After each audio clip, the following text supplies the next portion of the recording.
as East West's Head of Consumer Lending Product Lab, Miss Mia Tamay. Let's give a round of applause, everybody. Double check, everyone's here. Good afternoon. Okay. All right, so thank you very much for joining us. Okay, I think we have two special guests later, so let's leave that vacant for now. Or better yet, yeah, we can get closer. Okay. All right, so again, thank you very much for making time for us today, and of course, get comfy. We got a lot to talk about. Now, of course, okay, here we go. Now, the first question will be going to Sir Lex. All right, Sir Lex, now the collaboration happened today, right? The collaboration between Foodpanda, East West, and Visa. What inspired it to make it happen? So, the inspiration for this partnership was actually mentioned by the three company CEOs, but I'd like to summarize and echo them. First is our aligned vision. No? Most of them talk about our aligned vision, which basically talks on digital first solution. Second is our convenience or ease. Finally, instant gratification to our customers. So that's one. Second, of course, are the strengths of the three partners, the three companies as represented.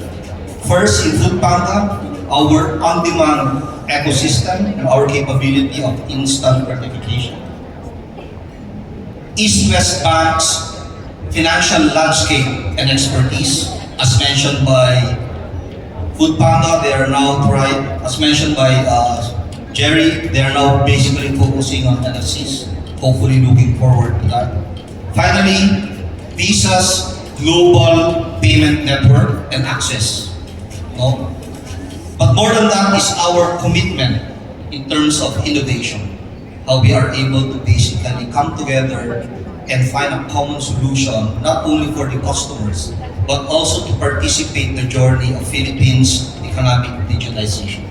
So overall, was born the ultimate Foodpanda credit card is actually the Foodpanda East West Visa credit card. So it's really about bridging the gap and making things happen for the Filipino naman talaga, right? Now, of course, I'm going to direct my next question though to East West, to Ms. Mia. Now, Ms. Mia, this card here, the card that we have here, it's designed for today's fast-paced, on-demand lifestyle, and it's built for instant gratification, right? And also tangible rewards. Now, how does it seamlessly integrate into the overall Foodpanda, East West, and Visa ecosystem? Thank you for that question. So good afternoon po sa inyong lahat na nandito. So the main idea is that we want to integrate the strength of East West Bank and Foodpanda and of course Visa all together to give more value to our customers. And what is that value? Not only do you get the plastic, the credit card, it comes with a virtual card. So we also want to deal with security. So you are able to COF or card on file your virtual card while you keep your plastic for all your other expenses, whether through Foodpanda or outside of Foodpanda. At the end of the day, all that rewards goes back to you every week, whether you spend with Foodpanda or you eat out or you go out of the country, all of this will be rewarded. The ecosystem between the three, as a matter of fact, I think is the best marriage. So to all of you, apply na po. Now na. And I know you have a booth here, no? Well, Ms. Mia, actually, I like that idea. It's really about coexistence, right? It's really about also giving you peace of mind as the, of course, as the user, whether you're here in the Philippines or even when you're abroad. It's really a great way to integrate the overall experience. Now, if I may, though, of course, passing now the question to Sir Jeffrey from Visa now. Sir Jeffrey, the card. The card here, you talked about the Gen Zs earlier. And how does this card reflect the Gen Z lifestyle, which we can describe as a fast, digital, and also reward-driven? I'd like to double down on siguro a little knowledge of business. Jerry did mention about bringing in and making it global. And a few data points on that one is when we talk about global, it's making sure that that card is being accepted in 200 countries and territories. It's also being sure that in at least 130 to 140 million merchants globally it's accepted. And basically, it's being part of a network of close to around 15,000 maps, including close to 4 billion in terms of cards. So imagine with a card, the foodie card is like this, you have the power of the whole Visa network anywhere you are in the group. So yun yun. So it's not simply an experience of paano ba ako magbabayad. You don't have to worry about that because we've already fixed that ecosystem. So wherever you are, be it in Singapore, Japan, you can use that card in a restaurant or anything anywhere else, in a transit station, and simply enjoy the experience. So when I talk about, let's say, Gen Z, they're into experiences. They're also into leading with mobile in terms of paying. And kanina na-mention, instant grab and really convenience. That's why e-commerce is very high on their agenda. So, kami, what we do, we make sure na, like I said a while back, we power whatever it is that we can meet the Gen Z or the consumer in that point in time. So if they're trying to shop, then we want to make sure that we work with partners to enable him to be able to shop right then and there. So if they're in Foodpanda and they will want to buy something, we want to make sure that that experience is much better. And making it more better means use the card, you get cash back, and you get it by the end of the week. So how simple and convenient. I talk about experiences. One thing that Gen Z also enjoys is really traveling. At least 28% of them travel the last 12 months to also watch concerts. They also like, and ito very important to I see it also in my daughter, na 67% of them have financial goals and they want to make sure they meet them. So what it simply means is while they want to travel and they also want to enjoy, they really appreciate value. So with this card, it really aligns with what you want, your behavior, and it can add value also. So pag tinignan mo, saktong-sakto eh. There are also other things that we're doing in Visa that really makes the experience of a Gen Z and millennial much, much better. We are a proud sponsor of Mama, which is I think the biggest, ano ba yun, parang K-pop event annually. We are also a proud sponsor of FIFA, of the Olympics, recently with Blackpink, and gaming also. So lahat yan, if you look at it, is about how do we enhance the experience of a consumer based on their own passion point. So aside from just creating a great product on food because that is a passion point, we also layer it with other things that can really enhance the things that a Gen Z really enjoys. Why? Because right now, there's 28 million of the 110 million Filipinos that Gen Z. And give it a few years, they will be the consumer of the future and will define payments. I'm sure it's really just a matter of creating opportunity now that could impact positive change in the future.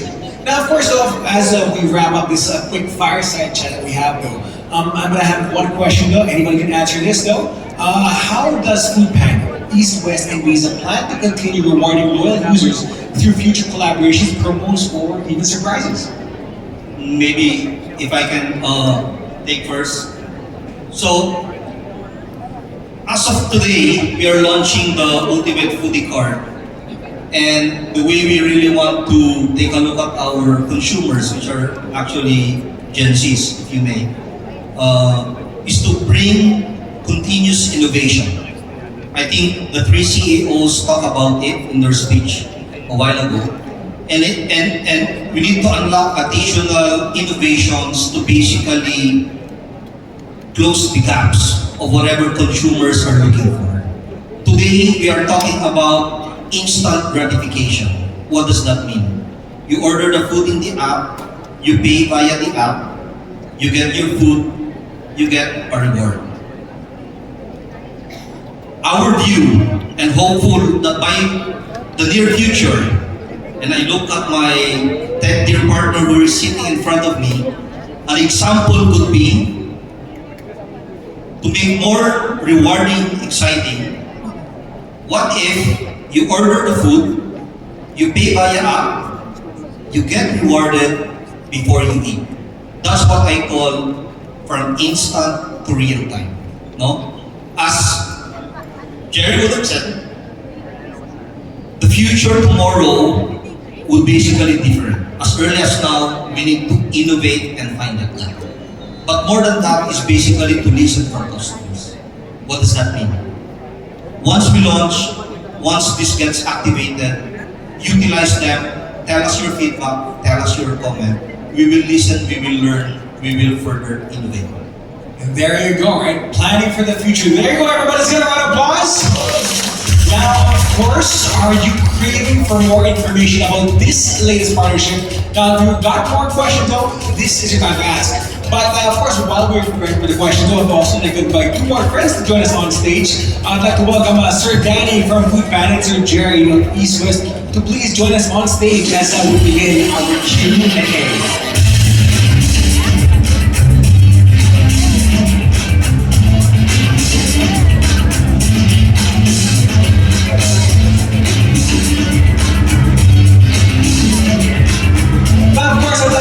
Everybody, if you have any questions, please approach any of our personnel, and we're going to be we are raising our hands throughout the event, and yeah, if you have a question, I think we can begin with our first. Yes, go ahead.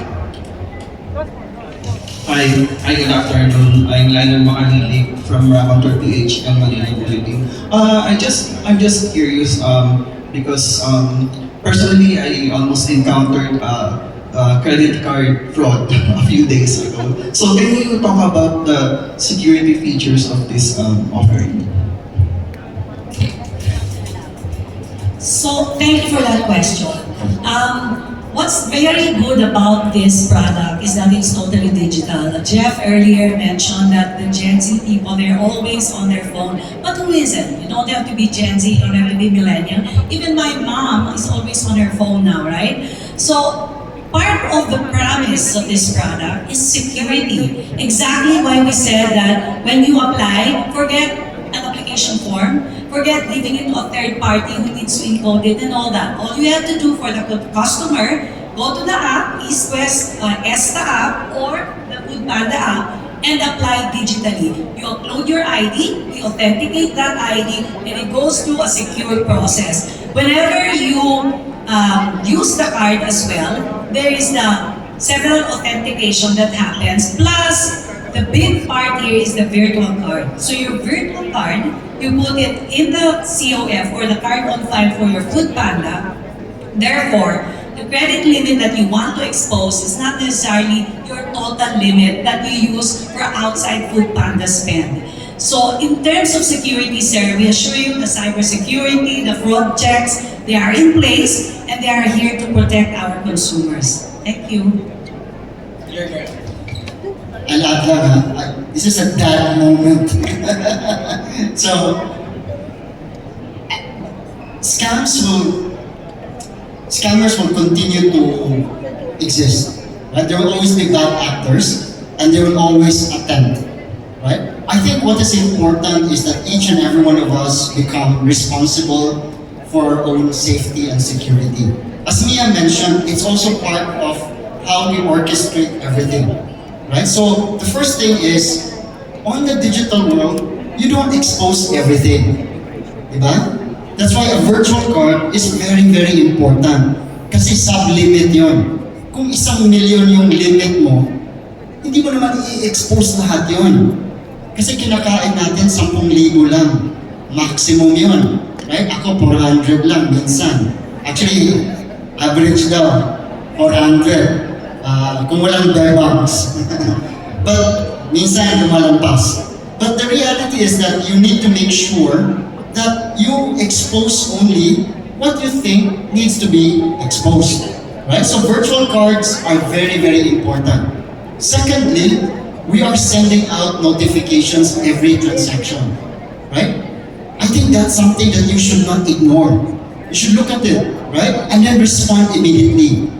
Yung app namin, yung Easy Way, has an ability to check online what's the outstanding, what's the limit, and you can actually immediately speak to a person, go with a chat, or basically respond to the transactions. It's very important that we are responsible.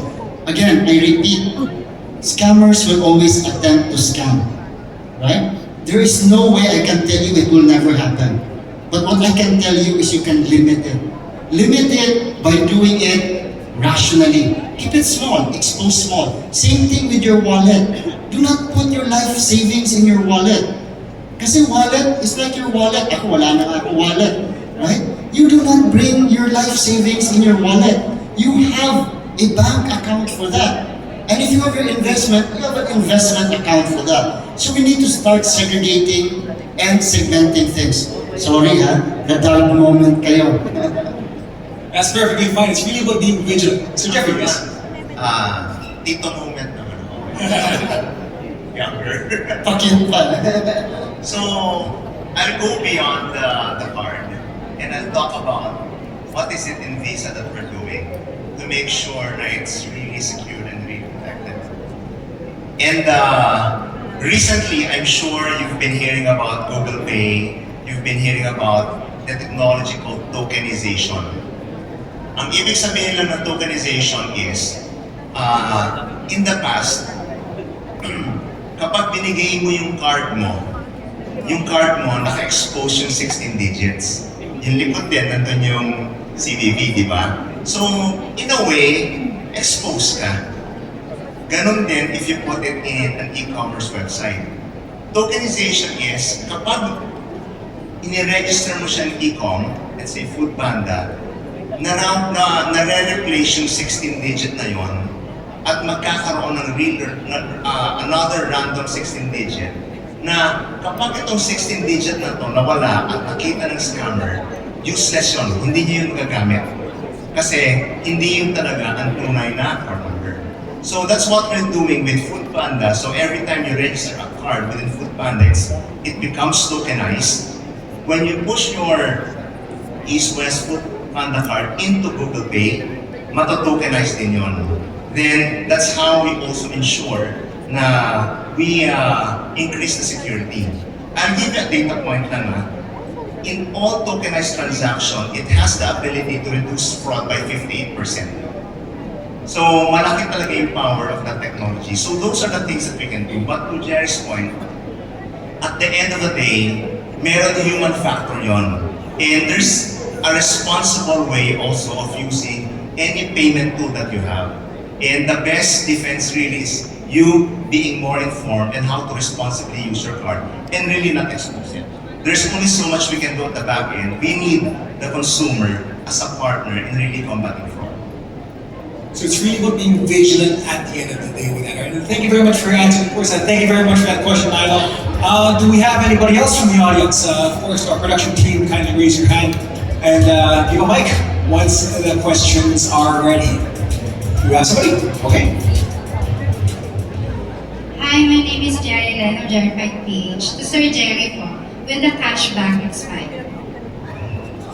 Immediate po yung cashback, ma'am. So every week, yung cashback papasok sa Panda app mo. Gamitin mo kaagad yun. In fact, next meal mo on us. That's what I said earlier. Nothing better than food that's easy and free. Diba? So, kung meron, bigyan mo na lang sa akin. Right? But the reality is, I think you're gonna use it again and again and again because it keeps giving. Alright, thank you very much. Alright, so do we have any more questions from the audience? Okay, alright, go ahead. Hello, good afternoon. My name is Karina Ramos. And first off, congratulations on the launch.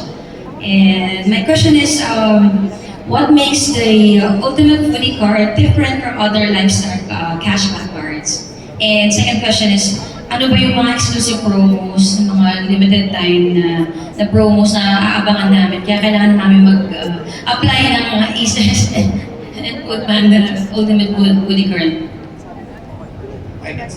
So, look, as I said in my initial remarks, I think what really makes difference this card is first that it gives you that instant gratification, right? And it gives you directly to the PandaPay wallet.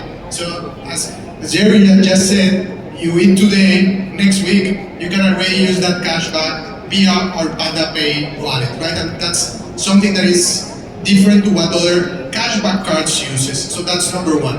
Number two, also we see many cashback cards that are designed for this 1 million peso purchase in a hotel or for a very expensive thing you buy, right? So this one is not for that. This one is for when you order a pizza, when you order a burger, you get right away your cashback, right? So it's very different in that way.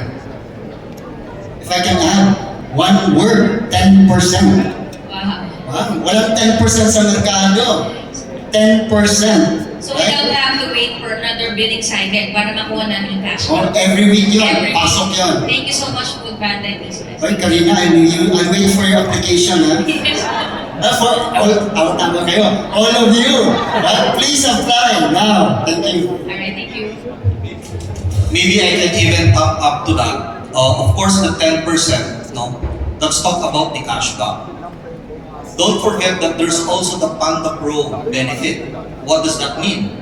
That's an extra 30% base discount on the food that you order plus free delivery. So, now let's do the math. You have a 10% cashback. If you're a Panda Pro, because you are carded within the East West Bank Food Panda Visa credit card, you get that benefit immediately as a Panda Pro. No? 30% plus free delivery. Now, you also asked about further rewards. The best part is that when you're a Panda Pro, you get to be part of our surprise rewards. Now, maybe some of you are aware, as we speak today, we are actually running one of our generous and aggressive surprise campaigns this week. We call it the Panda Pro Week. Now, just imagine, if you have the credit card, you get the 10% cashback, you get a 30% discount as a Panda Pro subscriber, you get free delivery. If you're within the surprise week, you get extra. What else do you want? It's the only reward program as a result of this partnership wherein the habit of eating gets rewarded.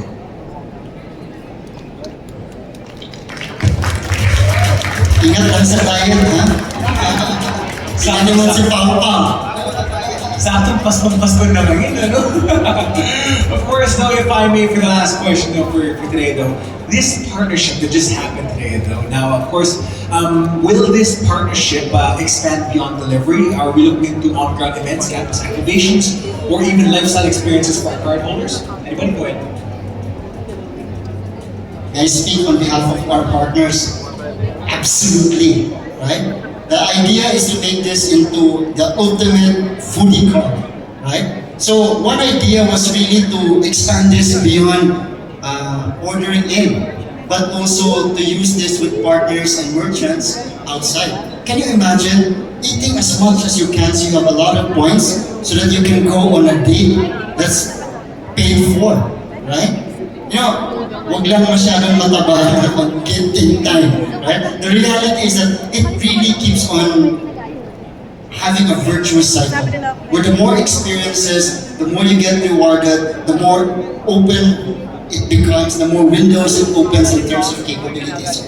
To answer your question is, it's just the beginning, right? The idea is to really curate an entire set of food, onshore, offshore, dine in, dine out, and then as well as other experiences.